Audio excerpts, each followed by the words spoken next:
Bueno, yo os vengo a hablar de impactos de COVID en educación, ¿no? De hecho, María ha hecho alguna referencia.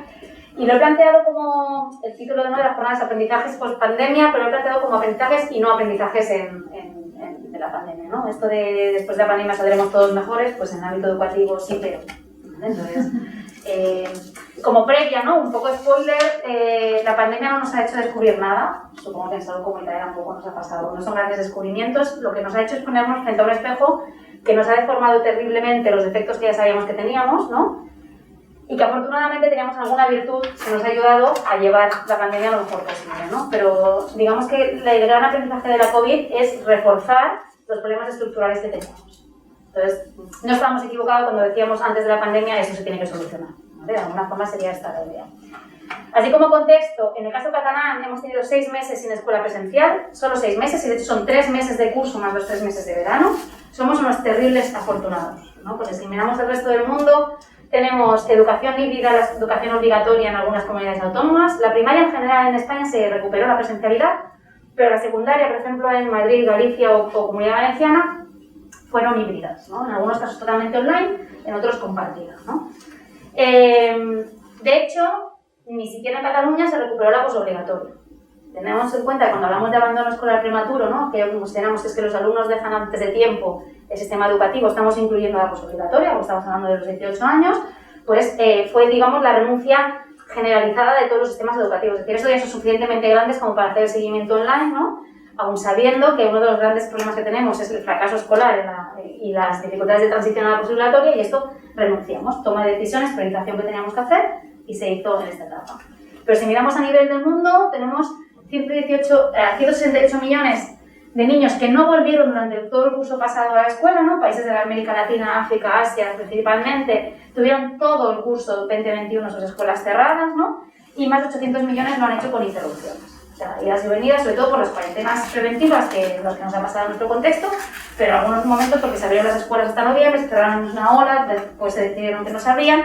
Ese es un poco, a ver si van, el mapa que teníamos el 1 de febrero. Todos los países que vemos aquí, que tendría que ser un rojo, son países que en ese momento tenían cerradas sus escuelas, ¿no? Nosotros somos de los afortunados que estábamos aquí, ¿no? En los que habíamos abierto, y después hay pues híbridos y de diferentes tipos, ¿no? En cualquier caso, es la primera vez que a nivel mundial hay un parón tan grande de la educación. Los riesgos de este parón eran conocidos. No es la primera vez que se hace investigación sobre qué pasa cuando desaparece la escuela, ¿vale? ¿Qué lo sabemos? Por el cierre escolar en otras pandemias, es la primera que nos toca vivir, pero el mundo ha experimentado otras pandemias y por lo tanto sabemos qué ha pasado previamente cuando se han cerrado escuelas en otras pandemias, porque por conflictos armados también sabemos que se cierran las escuelas, porque ha habido huelgas de docentes de larga duración, Argentina, Bélgica, los que también hemos podido experimentar, ¿no? El cierre escolar, y después porque tenemos muchísima literatura desde sociología de la educación de qué nos pasa cuando las escuelas cierran en verano.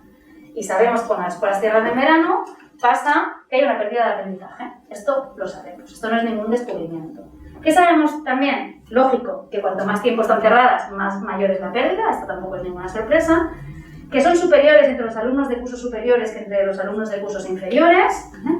Que son más claras en algunas materias que en otras, las pérdidas son mayores en matemáticas que en lengua, diríamos que las matemáticas es un tipo de aprendizaje más voluble a la desaparición de la escuela en comparación con otros aprendizajes, y muy importante, sabemos que no hay una distribución equilibrada de la pérdida, sino que es mayor entre el alumnado más vulnerable. Lógico, si decimos que la escuela, aunque hoy ha salido un artículo que lo contradice, pero si decíamos siempre que la escuela quien más beneficia es el alumno más vulnerable, ¿no?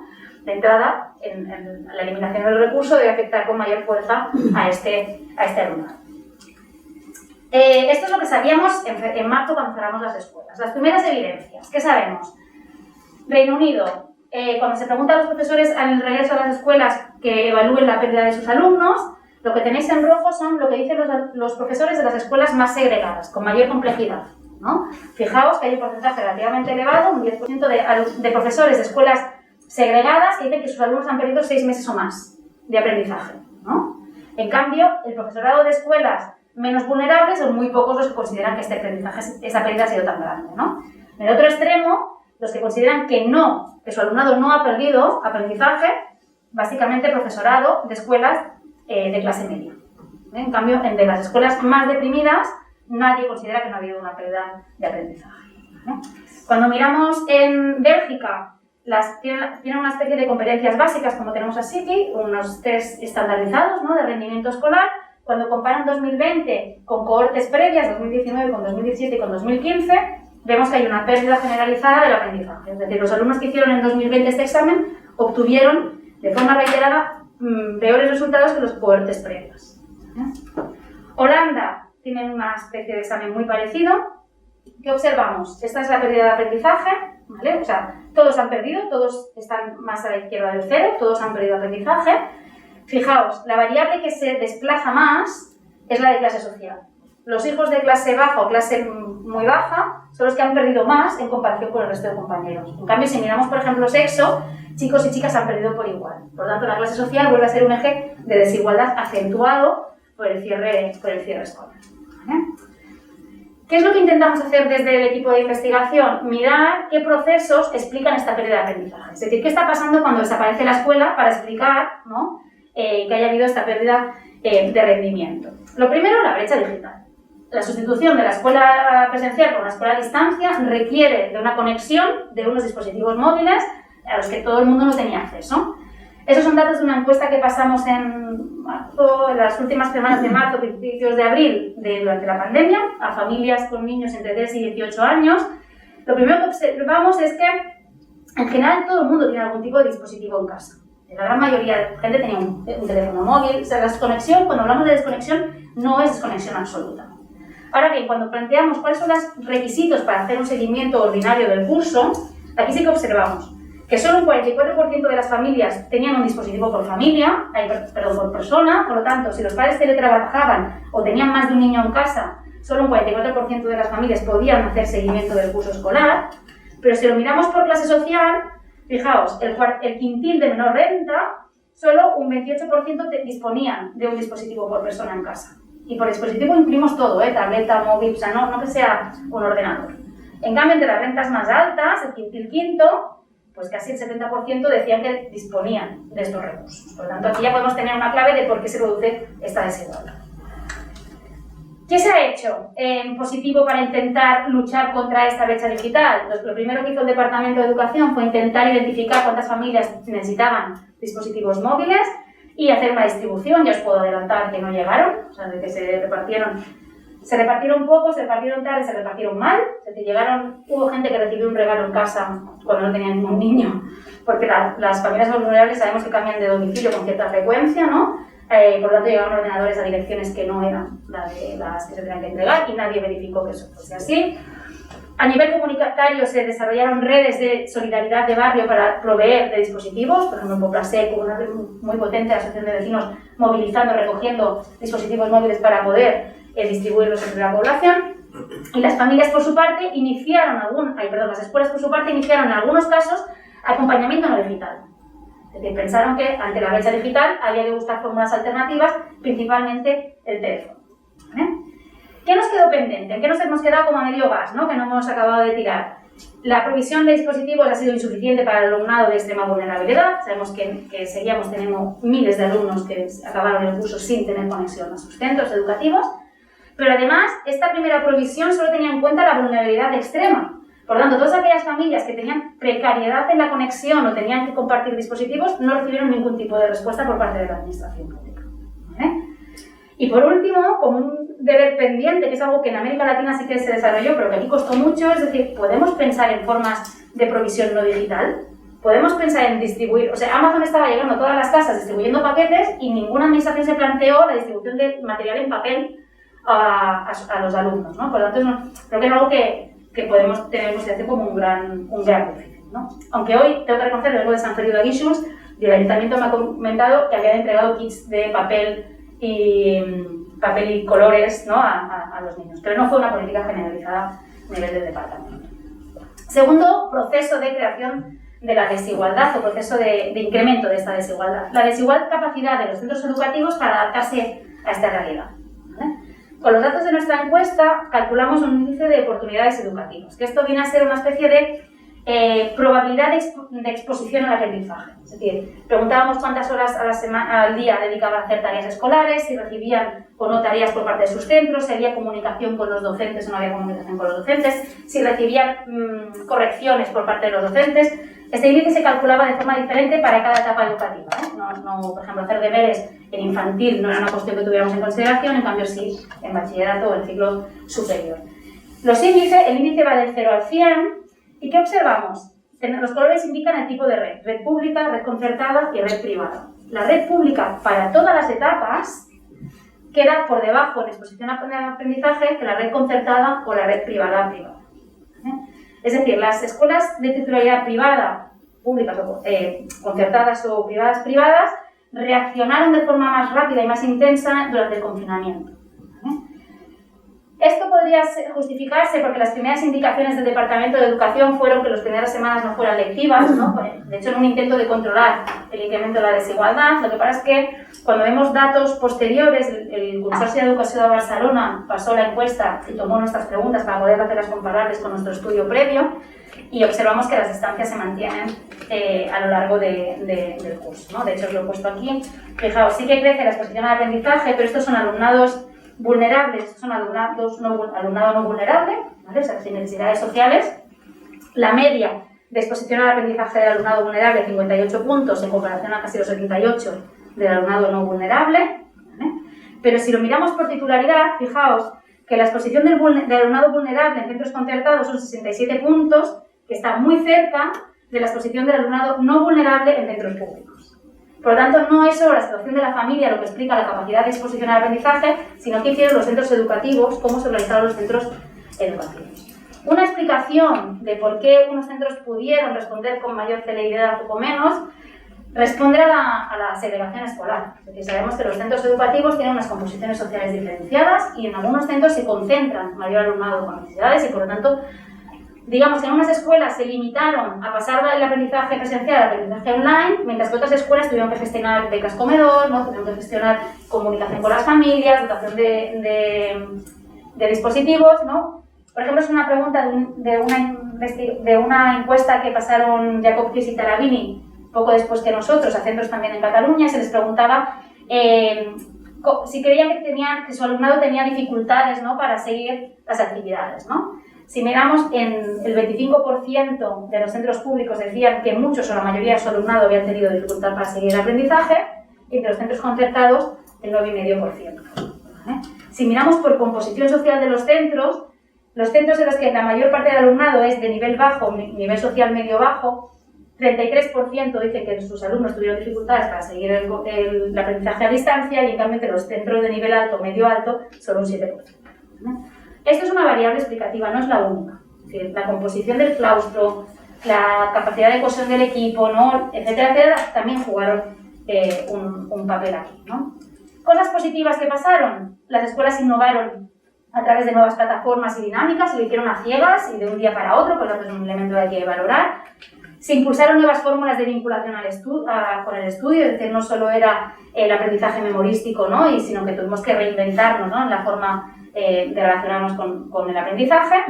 Y sobre todo en el curso pasado, se pusieron en marcha programas de formación a docente y de atención a las escuelas de máxima complejidad, con un intento de mimarlas un poco más. Es decir, es verdad, son las escuelas que tenéis menos dispositivos móviles y por lo tanto vamos a hacer una discriminación positiva en la provisión de estos dispositivos. Pensad que la mayor parte de los dispositivos de nuestras escuelas, de las escuelas públicas, están pagadas con aportaciones voluntarias de las familias a través de las AFAs, de las AMPAs, AFIS, como le queráis llamar.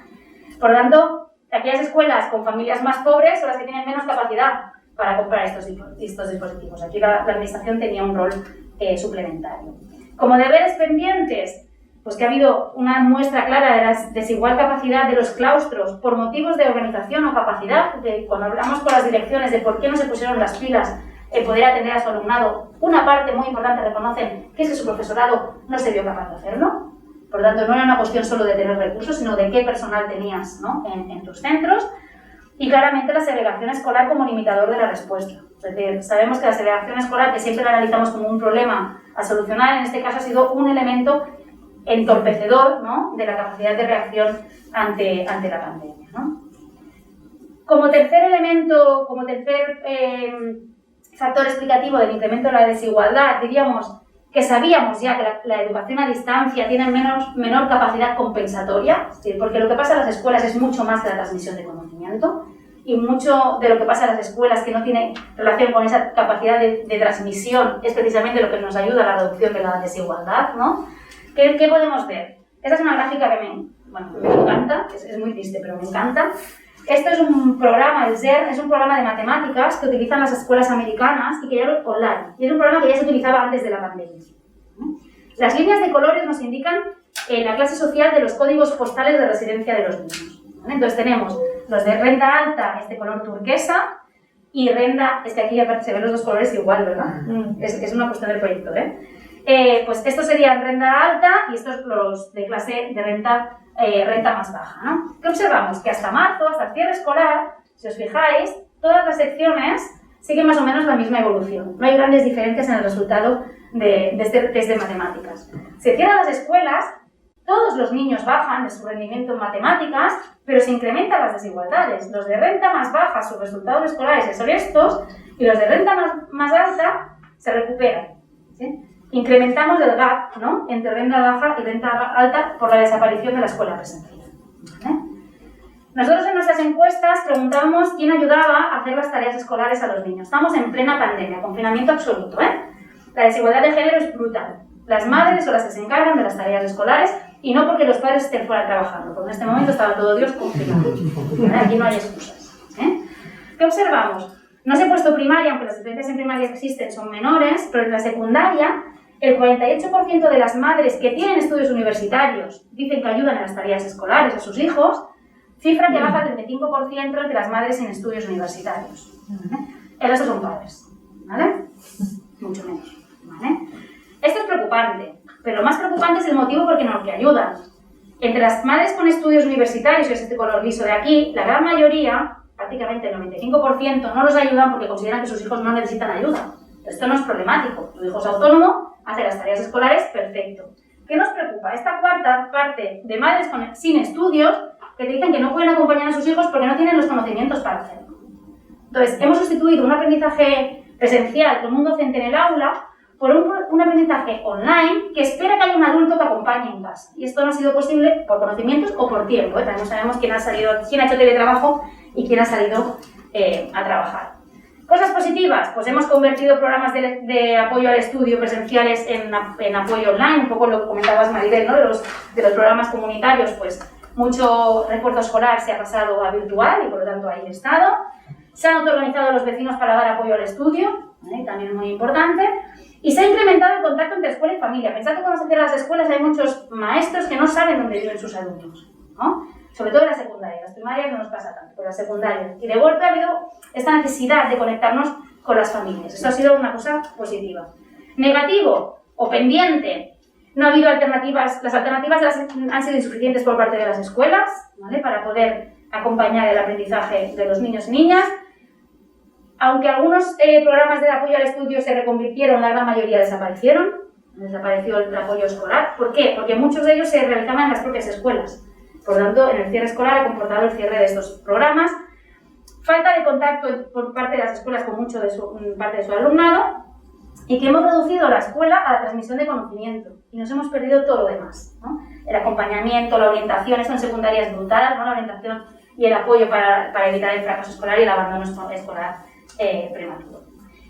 Por último, cuarto elemento de incremento de la desigualdad, que ha pasado en el tiempo extraescolar. Esto es antes de la pandemia. Las desigualdades no son nuevas. Antes de la pandemia, de las familias con estudios obligatorios, el 45% de sus hijos en la ESO realizaban una actividad extraescolar, cifra que subía al 80% en el caso de que tus padres tuvieran estudios universitarios. ¿Qué nos pasa con la pandemia? Que todos bajamos, pero mantenemos la desigualdad. Había otra pregunta que preguntábamos, si tu situación económica empeorara, ¿qué pasaría? Y se remarcaba la necesidad de renuncia a este tiempo por parte de las clases sociales más bajas y el intento de mantenimiento, seguramente porque una situación de vulnerabilidad no es tan extrema, entre las familias con estudios universitarios.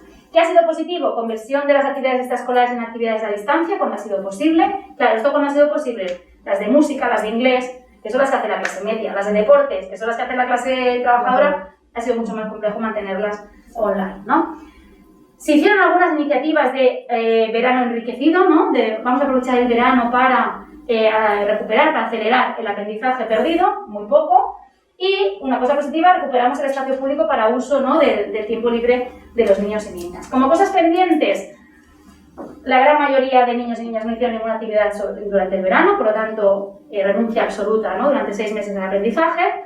Reducción notable de las actividades extraescolares durante el curso 2021, ¿no? Que se ha reducido notablemente, y por lo tanto acentuación de la desigualdad. Hablamos de una nueva normalidad educativa. Esto es lo que nos ha quedado, esto es lo que hemos perdido.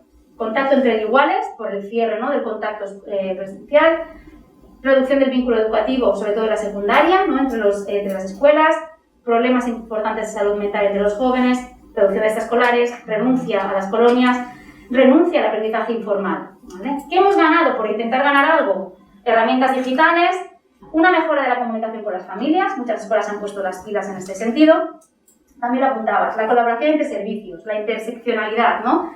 Antes era muy difícil que servicios sociales de escuela hablaran y ahora hemos creado canales de comunicación más listos.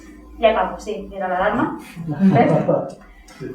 Aquí os quería mostrar las desigualdades clásicas y cómo se han visto empeoradas por la pandemia. Solo un ejemplo. Hablamos de desigualdad de acceso a la educación, porque decíamos siempre que el 0-3 no estaba universalizado, que la posobligatoria es una etapa que tampoco cubre todo el mundo, que hemos tenido, hay que sumarle un incremento de absentismo escolar, hay que sumarle una no escolarización no del 0-3, sino del 3-6 por no ser obligatorio entre algunas comunidades, por ejemplo la comunidad gitana, incremento del abandono escolar, desigual acceso a la posobligatoria. Desigualdades que decimos de condiciones de escolarización, esta mochila con la que los niños llegan a clase, ¿no? Insuficientes políticas de compensatorias, es decir, becas, el refuerzo escolar sigue siendo insuficiente, reducción del tiempo extraescolar, mayores dificultades para acompañar a las familias que están en peores condiciones económicas, laborales y de tiempo, ¿no? Etcétera, etcétera. Por lo tanto, nuevas y viejas desigualdades, diríamos, bueno, más bien un incremento, un refuerzo de las viejas desigualdades.